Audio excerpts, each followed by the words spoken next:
sige, Forsvarets dag er utrolig vigtig vej mod målet om, at befolkningen har et godt kendskab til forsvaret.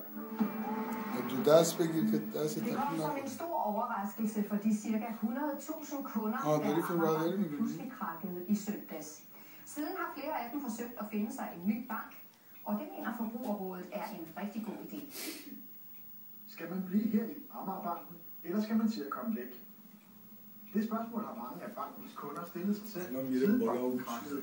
Jeg tænkte nok bare, at nu må det nok på tide, at der sker noget ændring, at jeg vil skifte bank. Det er en enjoyment, det kan begge over, at den gik konkurs og utryg omkring vores indstående i banken.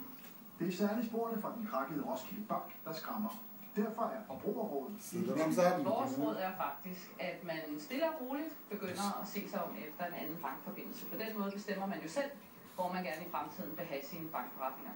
Efter krakket var en stor del af Roskilde Bank-kunderne stavnsbundet til tårnhøje renter. Og det samme kan ske i Amagerbanken, hvis den ikke bliver solgt hurtigt. Vi siger bare i al stilfærdighed, at i den periode, der går fra nu af og til banken er solgt, der vil man sandsynligvis opdage, at det bliver dyrere at være bankkunde i det, der før var Amagerbanken. Da Amagerbanken er under selskab for bankafvikling, det er finansielt stabilitet, hvor den ikke er konkurrencedygtige renter. Men finansielt stabilitet arbejder i øjeblikket på at sælge banken, og så længe det står på, regner man ikke med, at renten vil stige. Når den egentlige afvikling begynder, så skal vi i henhold til lovgivningsregler, som du nævner, jo være dem, der er de dårligste.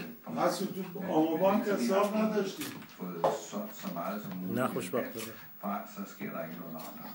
Faktisk regner man med, at Amagerbanken vil blive solgt hurtigt. Det er jo også kildet det, da salget af det fandt sted i første omgang. Der var situationen jo meget alvorlig på de internationale finansielle markeder, og derfor tror jeg også, at der er større muligheder for, at der er nogen, der kan købe kunderne i dag. Og det er faktisk op af en uafhængig bankrådgiver. Og allerede nu er der jo flere banker, der har sagt, at de vil godt købe filialnettet herude på Amager. Det består af nogle af de bedste og mest trofaste kunder overhovedet, og derfor er det en meget, meget attraktiv kundegruppe at få fat i. Men selvom finansiel stabilitet altså mener til ro, så har Nikolaj Johannesen næsten forladt Amagerbanken. Jeg vil sige, at vi er tæt på det. Amagerbankens krak har sendt chokbølger gennem den danske finansverden, og en del af opmærksomheden samler sig nu om den tidligere bestyrelsesformand N.E. Nielsen. Bankens krak kan nemlig betyde et opgør med, hvor mange arbejdsopgaver danske erhvervsfolk skal kunne påtage sig på én gang.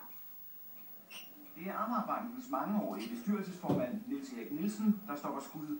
Samtidig med hans daglig var advokat og derudover formand for Amagerbanken, havde han blandt andet følgende poster.